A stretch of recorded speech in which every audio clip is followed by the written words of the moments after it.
Welcome to Read Between the Lines, a book podcast. I am your host, Molly Southgate, and today I'm interviewing Vanessa Riley. Hi there. How are you doing today?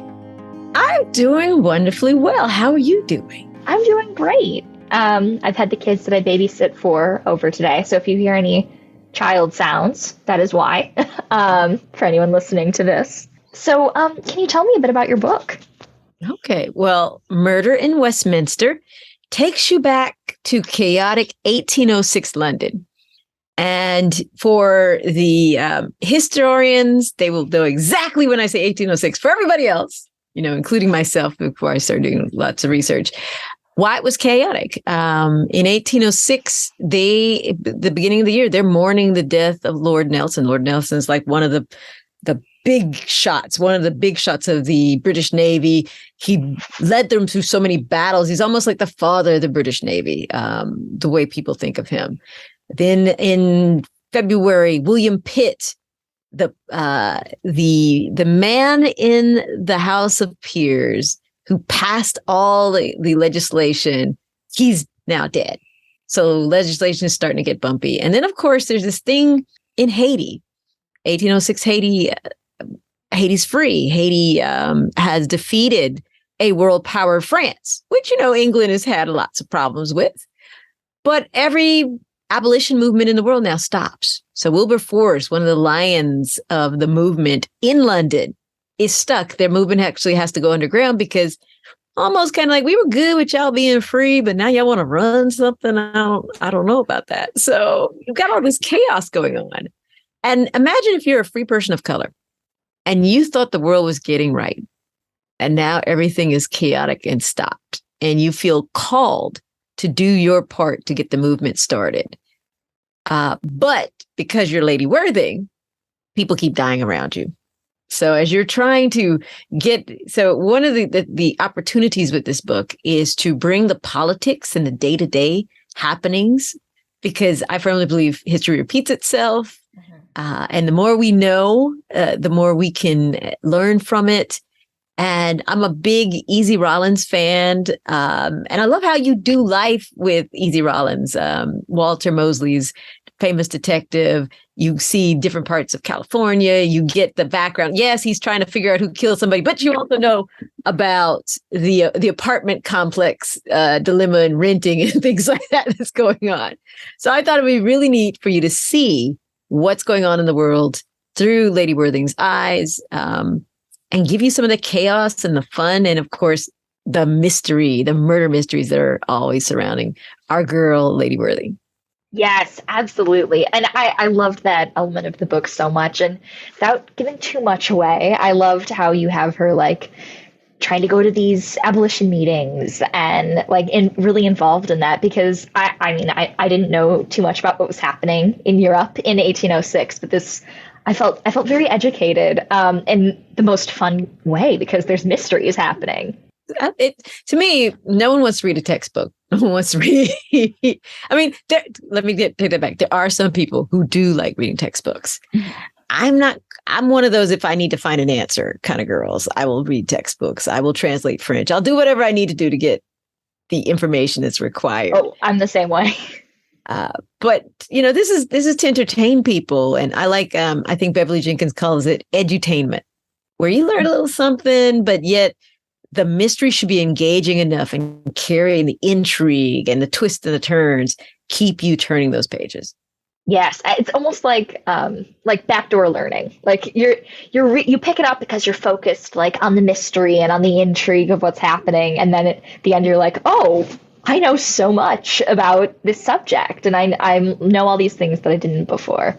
Excellent. Yes, I mean, because I've set the overarching thing that's going on, but Abby's life is a wreck. She made a choice that she lost her family in the process of marrying Lord Worthing, and then she's fighting with her neighbor, who might be a slightly sexy Moriarty type kind of guy. He's also a Navy war hero, and I will give this one spoiler away. He was standing next to Nelson when Nelson was killed. Mm-hmm. So you might have somebody who might be suffering from some post-traumatic stress syndrome. Interesting. But he's got these two well-behaved greyhounds, and she is convinced that they are terrorizing her terrier named Teacup. And so the neighbors are constantly fighting over this. So Henderson gets sick of this. He puts up a fence between the two properties. And one night the dogs are going crazy and they're going out there and they find his estranged wife dead on the fence, but on Abby's side of the fence, Lady Worthing's side of the fence. And Lady Worthing's like, you're a war hero on one side and me. Who does the world believe what's going on? So she's determined to figure this out. And Henderson says that he's innocent. She doesn't really believe that. Because, most likely the husband did it. And they have the best, they have the best like banter and everything throughout the book. Their parts were always the most entertaining for me to read. Like as you're figuring out like what's happening and trying to solve this mystery, you also have these two characters with this just such a fun dynamic. Excellent. Yes. To me, I'm having fun. So I hope the readers are have fun. From the ones I'm hearing from, they're loving it. And like I said, I've given you enough. The first book gives you all of the, let's say, lays the groundwork for the entanglements that you will start to be unpeeled and figure things out as we go along. Mm-hmm. I do want to talk about that though, because this is the first book. How did you get interested in this time period specifically and creating this character with all of these personal problems as you've been describing? First, I'm a big history nut. I actually do an exhaustive amount of research and study between 1750 to 1830. Those are the freedom years. To me, they're most fascinating because everyone in the world wants freedom. Everyone. So you have those darn Americans wanting to be free from King George III. You have France wanting to be free of their king / their republic / their Napoleon / their emperor / back to the Bourbon kings again. They're constant turmoil. You within the religious sect, you've got the Capuchins within Catholicism. Capuchins mad at the Franciscans, mad at the Jesuits, and everybody believes they're praying to the right God and the right ways. And then, of course, in the backdrop of all of this, you have the West Indies with stolen people from Africa have been enslaved, and they want freedom too. And no one can understand the other person's viewpoint. And everybody's warring for the same thing. So to me, this time frame is completely fascinating because the dichotomies, the world's a lot smaller. Everybody's in everybody else's business. And so that adds to the drama of this time frame. Mm-hmm. Yeah. That makes complete sense. So looking at some of the press materials that I was given, and just honestly in the book as well, there's a really strong emphasis on sisterhood and inclusivity. How did you decide to bring that into your books, and can you speak on it a little bit, especially in relation to mysteries? Yes. For the way I write, I have a very strong writing community, and there's a sisterhood amongst it. Very so often a brotherhood, so we're not leaving y'all out. But as a girl growing up with three brothers, anytime I've found those really close friends, they have meant the world to me. And so I think sisterhood is a very big thing. And I know as growing up when I'm reading, and I get annoyed at those books where they isolate the heroine, where they make her, you're the only one like you. And to me, it destroys something. There's something very beautiful when you have a friend who can speak in, that you trust, that can speak into your life, who can call you on your BS and your nonsense, or just point out the things that you're obviously overlooking. And so with Lady Worthing, which her formal name is Abigail Carrington Monroe, she's got a cousin who's very, very close. Her half sister is missing in the book. And they were close at one point. But once again, I said, when Abby decides to marry Lord Worthing, she loses her sister. She loses her father. And so many pieces of the old world that she had prior to being married. So she really holds close to her friend. She's got another friend, Wilson Shaw, they all grew up almost like siblings, but they're close and they can bicker. And once again, they can speak into each other's lives. So to me, that is an essential element. The diversity within the Regency timeframe or Georgian timeframe is a lot more than popular books have presented. There are between 10 to 20,000 free Blacks living in London during this time frame. Enslavement in London has been eradicated because of some court laws and things like that have happened in the 1700s. So even though England in its colonies still has enslavement, London, Britain, UK kind of thing does not. And so you see with the dock workers, you see there's a middle class that's bubbling. There's even millionaires. So one of my favorite millionaires was a Black man who figured out that rich people don't like to touch coal. So he had a service where he would hand deliver. He had people doing this on wagons, hand deliver the coal into the coal chutes, and he made a fortune. And that's brilliant. I know. So that's like the best way to get millions of dollars. That's amazing. And that's just one story. So there's like so much history that's there that we don't know of, that needs to be returned, because I think it changes the conversation. It shows that we are a lot, not as different as people say. And it takes away a stigma within. A lot of people don't want to think about history because, one, it's depressing, or they believe for Blacks that it's only enslavement. And that is a huge story, but there's so many other stories. And so I like to focus on some of these other stories. I like to show people winning. I like to show people surviving and thriving, people becoming their own savior, so to speak, not sitting around waiting to be saved. Those are the stories I want to showcase because I think it's richness, and it will maybe reinstill a pride so that we want to know more when you see that there's so many other stories. Absolutely. And it's amazing to read something like this that set in this time period that has people of color stories at the forefront, because so many don't. And it's so many, especially also something that I've noticed in mysteries a lot. Just as a genre, there tends to be less inclusivity, and it's great that you have that as an element of this. And there's that education tied in with it. Yeah, so it's Lady Lady Worthing has a place in history because, like you're saying, there I can't think at the top of my head a woman of color amateur detective in this particular time frame. And so that just adds some more fun. And then once again, because she's helping you see the history play out, I think it will hopefully make people reimagine the time frame. Absolutely. Kind of on the thing you mentioned, amateur detectives, how did you decide to make that a part of this story? And is that something that you like to read? I love to read. So I'm a big Deanna Rayburn fan. I'm a big Sherry Thomas fan. I'm a big Sherlock Holmes fan. And as I said, I'm a big Walter Mosley fan. And at the same time, my mom and we used to watch Matlock and Remington Steele and Murder, She Wrote. Personally, I think Jessica Fletcher was a serial killer. Because how could you go every place and somebody dies? I have not watched it, so I can't speak to it. But I mean, your point does sound very good. So I think she just played on weak-minded narcissists who wanted their moment in the sun to confess. But so I love these stories. I love people who aren't necessarily trained in the arts. And honestly, in 1806, the practices are still developing. So you have a magistrate and a coroner who may be doing the investigation.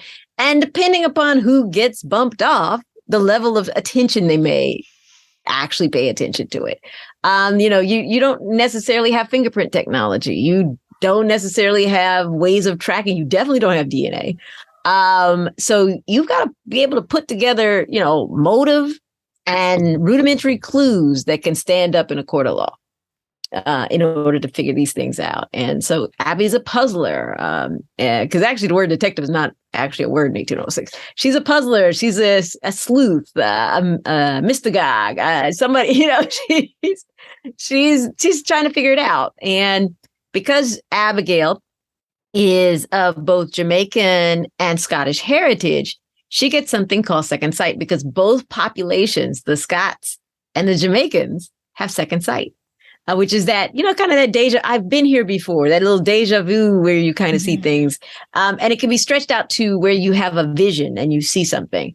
And so sometimes Abby will see something and she has no idea what it is, when it's happening, and it drives her a little crazy. And allegedly it drove her mother crazy because her mother had this gift as well, if you call it a gift. Yeah, I was actually going to bring that up because that was like my favorite part of the book. I loved that part of her character so much, and I wanted to ask you how that developed and like how you decided to have that. Was that in the first draft, or was it something that came in later? No, it was in the first draft, and I had to pull it back a little bit because my editor at the time, she was like, "Well, if she can see, if she has a vision, why isn't she stopping the murder?" I'm like, "Hey, that's a good point." So the thing is, she gets snippets, right? So you get a snippet. So once again, you don't know what it's related to, and of course, as the writer, I'm going to make it confusing. So even you might think, as you're reading, it means something, and then you find out later what did it actually mean. So it's a fun little element to play with. Once again, bring in this culture because both the Scots and the Jamaicans have this particular thing. So, and I've talked to some folks of Scottish heritage, of Jamaican heritage, that still have it today. I have a friend who knew the house was going to be hers because she'd already seen a vision of it, and so when she walked in and she saw it, she knew this was the house to buy. So people still have this. I've had things like that a lot. Yeah. So it's a fun little element. And once again, because you're playing in a landscape where you don't have all the technology and the fun stuff, because even the Victorians, like Sherlock Holmes, they've got fingerprint, they've got all these different things. You don't have this in 1806. So you've got to go on gut a lot sometimes, gut and what, puzzling things out and making things make sense. So there was a little bit of fun to just throw in there, and we'll see where it goes. Absolutely. And sometimes I do struggle with amateur sleuth stories because I think I get too in my head about it, or I'm like, why would they be solving this murder or mystery? Like, why are they in this situation? But here I loved how you set it up and how that was such a strong element in the fact that it is 1806 and there's chaos and lax law, and it made complete sense why she's like, I know this has to go into my hands, and it was totally in character for her. Exactly. And part of the backstory to that we just get a hint on is the reason she marries Lord Worthing is because she figured out some crime that he was involved in, proved him innocent, and that's why he offers to marry her. And it fixes a whole bunch of things in her family, money, everything like this. So the magistrate, Abby had to have a relationship prior to the book starting so that the magistrate would not be annoyed that this woman is sitting here trying to look at clues, looking at dead bodies. And because that is a time frame where the old, chauvinism comes, you little lady, you can't be looking at all this. You're going to just faint away, things like that. So she had to have some sort of relationship. So that a little bit of spin there to make it make sense, because you want it to be logical. Why does someone like Abby have this access and privilege? And it's got to be based on prior solving of cases, working with the magistrate on different things, and just being in the right places or the wrong places at the times, the right times of the book, so to speak. Absolutely.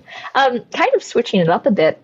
So I was reading that you have your PhD in engineering, and first of all, that's absolutely incredible. But second of all, so did that influence your writing process at all, and how your career as a writer? Yes. So back in high school, I was good at two things. I was good at math and I was good at writing.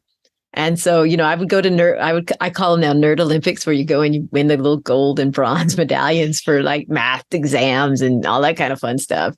But then I was starting to win competitions, governor's essays, et cetera, et cetera. And my mom sat me down and she was like, baby, you always need to be able to pay your rent. Because, the book world, sometimes, if you get it going, it can do wonders, but it's oftentimes a very long slog before you get the sales or the contracts and everything. So to make that a full-time gig. And mom was right. Math does pay the bills. Wonderful thing. Shout out to General Motors, NASA, bunch of startups and stuff like that. But when you have a passion for writing, it comes back. And I remember one time I was writing a report. It was on the die-cast manufacturing, and my boss was like, Vanessa, this is just way too interesting for die-cast manufacturing. So your gift is going to want to work itself out, exercise it. And it's really just finding that time. And so it benefits me because now I come from a lens of how and why. So I got to know how things work, why they would choose to do certain things. And to me, that lends itself to this mystery. So as I'm putting clues in or red herrings, there's a logic strand that has to make sense. And that really comes from my engineering, as well as I give you deep dives without putting a lot of deep dives on the paper. Because once again, you're not coming in for a textbook. You're coming in for an engaging mystery. But that engineering mind, you can kind of see it in the background. If I may be explaining how not explaining how carriages work, but or certain types of carriages move, but you need to understand that for the rhythm, et cetera, et cetera. So the engineer comes in for those details. And my engineering, the way I research things in engineering has benefited me like 200,000 times over in this writing world, because I understand how to make strings sing, and I understand how to figure out things in different archives and digital resources and things like that. And it's purely from the engineering world. Oh, that's so cool. Thank you for sharing that. No problem. So way earlier in this interview, you mentioned that this is the first book in this series. Can you tell me a bit more about that, and like if you have plans to continue and what you would want that to look like? Yeah, I'm actually writing book number 2, Murder in Congratulations. Drury Lane. Yeah, so Murder in Drury Lane, which will be out next November. And we pick back up in Abby's world. So in the first book, you're going to meet her neighbor. Spoiler alert, he doesn't get convicted. so he's still around. In the second book, the cousin lives, so Florentina lives, and a number of the characters are still around for this next book. And you're going to keep moving forward because the fight for abolition is continuing. So there's lots of politics that are still happening. Drury Lane is in trouble. Richard Sheridan, the owner of Drury Lane, these are all real people. Richard was kind of a gambler and a womanizer. And so there are different points in time where Drury Lane was at the risk of closing because of his negligence. So that may play into Murder at Drury Lane, and things like that. So you'll know some more about the theater and we start unpacking a little bit more of Abby's world. Big questions. Why did she lose her father and her family by marrying Lord Worthing? What does that relationship with Lord Worthing look like? You may get more hints of that in the auspices of this murder mystery, because somebody gets killed at Drury Lane, Abby's theater. I mean, Abby has 2 passions, as you know. She loves to eat out with her friends. Oh, and anytime I mention a restaurant or a cafe or a tavern, it's an actual restaurant, cafe, or tavern. Oh, that's so cool. If I mention a street, it's an actual street, actual locations. Have you ever thought of making like a tour, a murder in Westminster walking tour for people? Probably by book 3, we'll probably get a tour, because all of that, the Westminster district is amazing. She lives literally on Queen Street, and the 2 townhouses, and that's why the numbering is odd, because she lives in number 2, Henderson lives in number 11, but they're back to back. I have a cadre of old maps, and I kept looking at this. I'm like, you don't make no sense. Don't make no sense. But it is what it is. And so as opposed to me making it make sense, I'm going to go with what the maps say. And then I visited the townhouses there. They no longer, at one point, they were extended properties or St. James Park was closer because they literally backed into St. James Park, which, if you have murderers on the run, that's a great thing to have. Mm-hmm. Access to St. James Park. Yes, definitely. Wait. So I want to hear more about when you visited this. So I've been during the writing process. I've been to London several times, but there's a difference between going as a student and going as an adult. Different. They have seasoned food, guys. If you're an adult and you go to the right places, the food is actually. I was shocked. The food is so good there. And the food was trash when I went as a college student. But now I realize it might have been my budget. Oh, yeah. I don't think you get spice at a certain price point. But now that your budget expands to adult level pricing, it's different. So the food was amazing everywhere. Everywhere we ate, the food was amazing. I was like, I don't know what y'all did, but keep it up.